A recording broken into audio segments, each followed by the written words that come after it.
Hi, my name is Galen McCann of Galen's Games, and today I'm going to be taking you through how to play the solo mode for hard drive. This will be a teach and a playthrough. We aren't going to cover all the rules from the base game. You can certainly watch that video.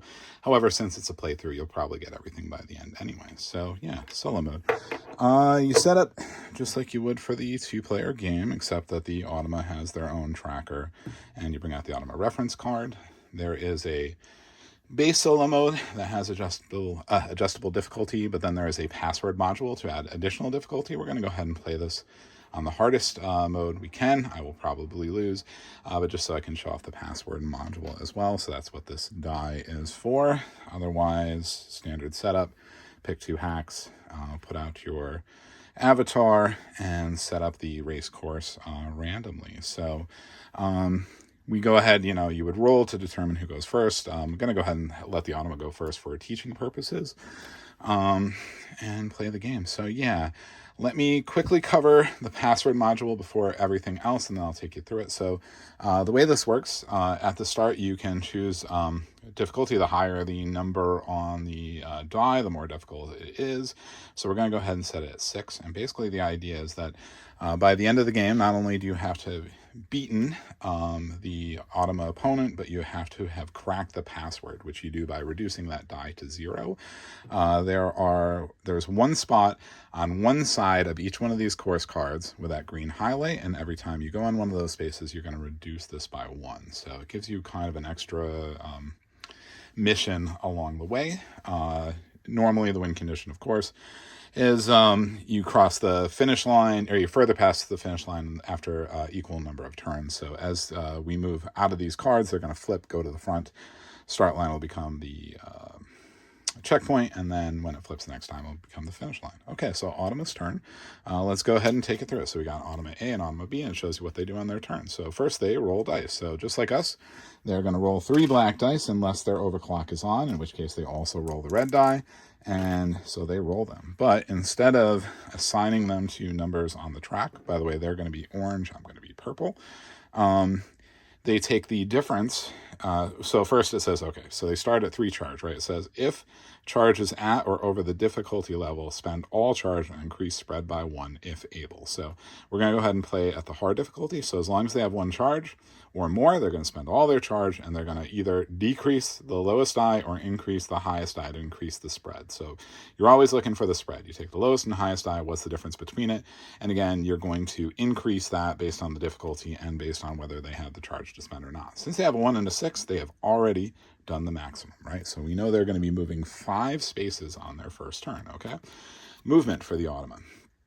So first, a couple general rules about the Automa. Automas are not concerned with mods or hacks. So if they go over on mod space, they don't draw a card, they don't use them. They also don't interact with the hacks. They don't put any dice on them. They don't need to, okay? So that's one thing.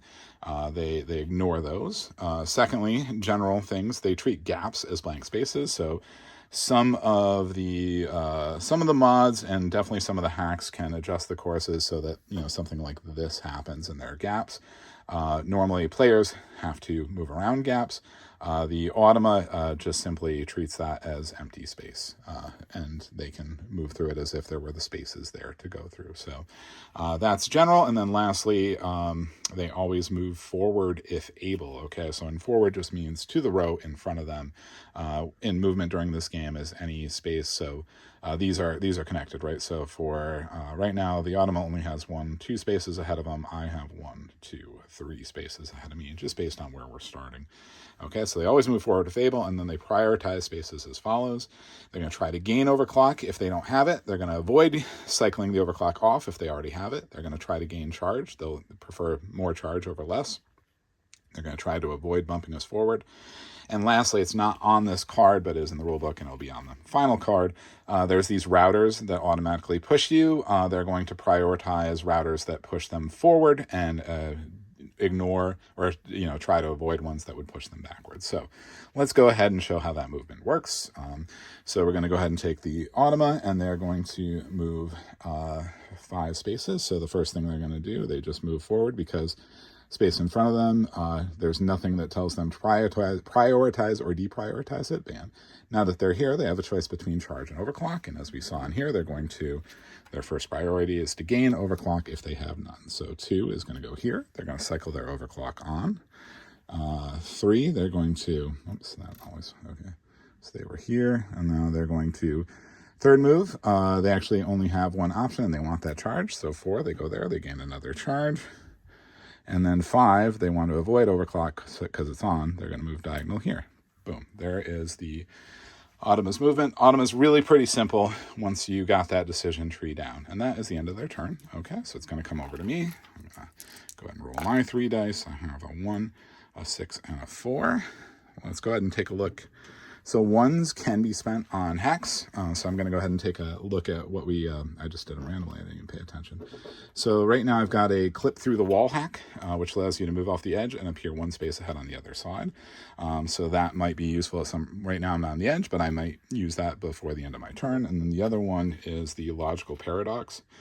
Move on to an adjacent logic gate, and then you can move freely to any other adjacent logic gates. So the pink are the logic gates. So that might, up here, I might be able to, jump on this and then freely kind of skate through there. So we'll see if it's worthwhile. Okay, so I've got a 1, a 6, and a 4.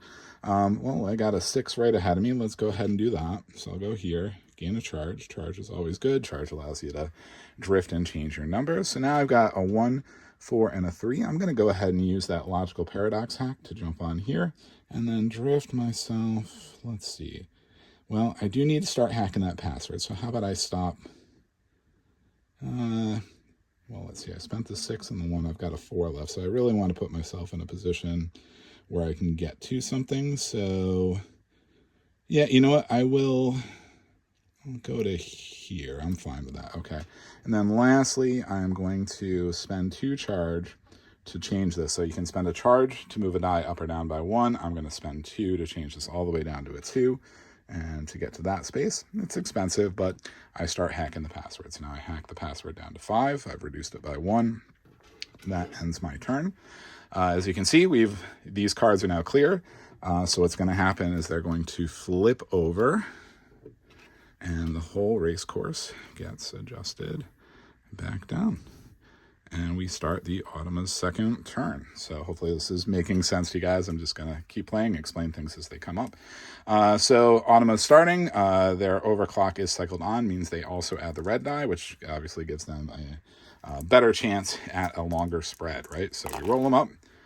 Again, they got a 1 and a 6. They don't need to spend their charge. They're rolling maximum on me. Okay, so going to move 5 spaces for these guys. So they're going to overclock's on, so they want to avoid that space. So 1. Next, again, they want to avoid overclock, otherwise going forward. 2. They have to go here. 3. When you hit a router that points to a side, just you stay where you are, no problem. They got double charges up here. They're definitely going to do that. 4. Going to put them at max charge. And then 5, they've only got this one little space to slip through right there. So they move forward 5 spaces. And they're doing pretty well right now. Okay, comes back over to me. I did not manage to cycle my overclock on, so I am only going to be rolling with those 3 course dice. If I can get it on this turn, I'm definitely going to prioritize doing that. Let's see what happens. All right, a 2, 5, and a 3. Well, let's definitely go to that 3. Cycle my overclock on. So next turn, hopefully I will have that. 5, let's see. Well, I got a 2 here too. Let's do a 2. We'll jump over here. That's going to grab me a mod. So I pick up one of these. It says reclaim, reroll, and reuse any dice used on hacks this turn. So that's nice. Probably not going to use it right away, but I've got 1 mod to use a little bit later. And now I have got a 5 left. So you can, on your turn, you can, at any point in your turn, you can turn in a dice to turn it into a charge if you otherwise don't want to use it. Right now, it would cost me 3 energy to get to that 2, and I'm not interested in traveling sideways. Could spend, no, I don't quite have enough. So I'm going to turn this in for a charge, save it for next time. Okay, so we come, and again, we've cleared, 2 more course cards. So the course evolves.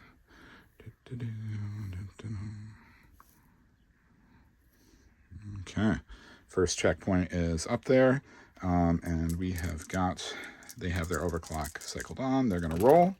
Okay, this time we have a 1 and a 5, but like I said, they have charge. They have more than one. We're playing on hard right now, so hard says, difficulty 1 charge. So they're going to, if charge is at or above difficulty level it is, they spend all of it, increase their spread by 1. So we're going to spend all their charge. We're going to change that 5 to a 6, and now they have a spread of 1 and 6. And again, they're going to move 5. Okay, so here we go. Part of it's definitely luck, but also the difficulty definitely makes a difference too. So we're going to go, they're going to move forward to get the charge.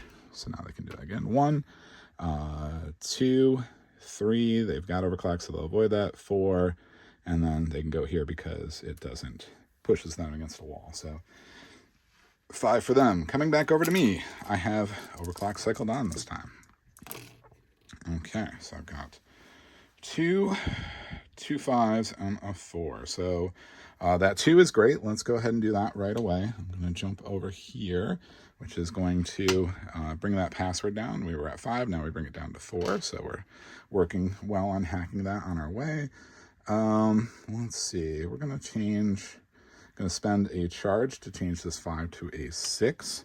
And that's going to allow me to jump over here, which is going to give me 2 charge. That's what I need. Okay. Let's see.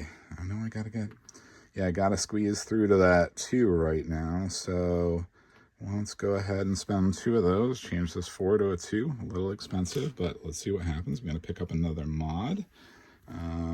End your turn to max out your charge. Fantastic. So right now, I am incentivized to go ahead and use my charge because I'm just going to get it back whenever I choose to end my turn. I'm going to spend that last charge to change this to a 6, and I get to choose whether I want to. I could go forward with the 5, but I think I can do the charge. I could do the mod. I'm going to do the mod because I'm getting charge anyway. So let me go ahead and do that and get another one. Move 1 space in any direction. So during your turn, you can have any number of mods and you can spend them whenever you wish. And so I'll go ahead and glitch, move up here. I think I will. Well, this gives me more. Yeah, that knocks me over there. So, okay, I'm going to go there. I get 2 charge, not that it matters so much. Then I'm going to end my turn to max out my charge so that I'm good there. At the end of your turn, you just have to discard down to only 2 mods. That's the max you can have at the end of your turn. Okay, so still not super close to them, but caught up a little bit. And we're going to, again, cycle those course cards as they are uncovered. All right. Now, keep in mind, they did go first, so there's the checkpoint right now. Once the finish line shows up, if they cross the finish line, I still get to 1 more turn to try to get further past it. If I happen to get over it first, I win because that would have been an equal number of turns. Okay, they still have their overclock cycled on, and they are rolling. Okay, so now the difference is a 3 to a 5. So now at least the rolls help me this time. They're going to spend the 1 charge. They're going to change that 3 to a 2 or the 5 to a 6. It doesn't matter. They're just going to increase the spread. So now their spread is 3. So that's a little bit different. So, right. So they're going to go, they do prioritize getting charged. So this actually will help me out a little bit. So they get a charge. And now they have to move forward here, right? Because they always move forward if they're able. So even though they don't like to cycle their overclock off, they are forced to right now. And their overclock goes off. That was 1, 2. And then on 3, they're going to jump over here for 1 more charge. And hopefully that's all making sense. But again, that's all based on the movement prioritization. Okay, so coming back over to me, I have my overclock on. Here's my chance to hopefully catch up. Okay, I'm rolling for my turn. All right, let's see. We got 2, 6, 5, 4, and lots of energy to spend. Sorry, this should be over here. Okay, let's go ahead and change that 2 to a 3, which will be 1 energy to do that. And then I will, let's see, I'm going to do the 5 to go over here. I'm going to spend a charge to drift, so you can drift from the same number to the same number, so 5 to 5. Will cycle my overclock off, but I do need to be worrying about that password, so I'm going to crack that down to 3. And then let's change that 4 to a 3. And and get my overclock right back on. Sorry, so I've been cycled off, now I'm cycling it back on. And then lastly, I have the 6 here, which I think I will just convert to energy, unfortunately, right now. Okay, so that's it from me. We're going to be cycling some course cards here. 1 and 2, and dragging these down. Okay. Automa does not have the overclock die, so they're rolling. We got a 1 and a 2. They're going to spend all their charge, change that 2 to a 3, giving them only a spread of 2. So here we at least got a little break of luck because I need that. So they're going to go here for the charge, and then they're going to go here to cycle their overclock back on, putting them in better shape next time. But I better take advantage of this. Okay, so rolling on my end. Got a 2, 3. Some good chance to potentially use a hack this time. So I'm going to go ahead and spend the 4 to come over here, which is allowing me to draw a mod. Let's see what we get. Steal all charge from an adjacent opponent. Okay, that might be useful in a bit. Let me spend a charge to change this 2 to a 1. And I'm going to do the clip through a wall. So the general rule of the game is if a hack or a mod moves you, you can break the normal rules of the game. So normally I cannot, I can't move into these logic gates, but since I'm using a hack and it moves me 1 space forward on the other side, I clip through a wall and I end up on top of a logic gate. Sorry, I was doing that one over here. And so that brings me over to the other side. I'm now going to go ahead and warm reboot that. That allows me to reclaim, reroll, and reuse the style. Let's see what we get with it. Possibly something useful. Yeah, in fact, it is. I'm going to spend an energy to change that 3 to a 4 and grab another password. So we got the password nearly hacked. We're down to 2 there. And then I'm going to spend that 3, I think. Yeah, I'm going to spend that 3 to jump over here. I'm going to go ahead and vampire them now to try to prevent their next roll from being able to use the charge. So even though I only get 1 for that, it still might slow them down. And then I'll spend that last 2 here, get a charge, immediately spend it to drift ahead of them because they're going to be stuck pushing me to get another mod. This is actually going okay for me, and now I'm able to, if I want, activate a hack. I'm going to hold on to that and end my turn. So we are now going to see that the finish line is coming right up. Whoops. All right, and then these guys got emptied too. Hey, I might actually win this. Let's see what happens. All right, I'm gonna bring it back down here. Managed to get ahead first time in the game. Okay, so we're coming back over here now. They do have their charge cycled on. They're not going to change their dice at all, so it's down to the luck, 1 and 5, so they're going to go 4. All right. They have no forward spaces to go to, so they must push me, right? So they're going to push me. When you bump into somebody, it pushes them forward, right? So that's 1. Now they're going to go for that charge. That's 2. Now they have to go here because they have nowhere else to go.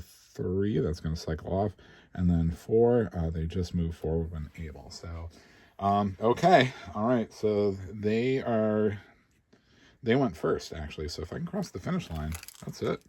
Let's see what happens. I do have overclock on, might be able to finish this off. Okay, got a 1, 5, 4, and 2. So I know I like this logical paradox. Move on to an adjacent logic gate and then move through them. 1, 2, 3, and so I can get right there, and then I can spend that 2 to cross the finish line. Sorry, it was a 2.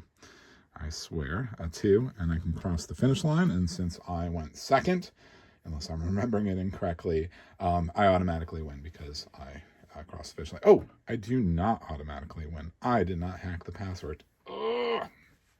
So I had to spend a little bit more time breaking that password. So basically I got to the finish line, I got to the mainframe, and I crashed and burned. But yeah, so that's a playthrough of the solo mode. I got excited. I thought I had it for a second there, but I had to pay more attention to the password, which is optional. You can play the game without it too, and it plays perfectly fine. That just adds that extra little bit of challenge because there's only one of these password spaces on each side of the card, so you have to pay attention where they are and sometimes make some otherwise non-optimal moves to make sure you have that hacked before you get here. So, my bad. Maybe if I ran it back, I could have gotten that down to a 1, but boy, I really would have had to backtrack to be able to finish off that last one. So I needed to be better about that. All right, thanks for watching. Kickstarter is coming March 24th, 2026.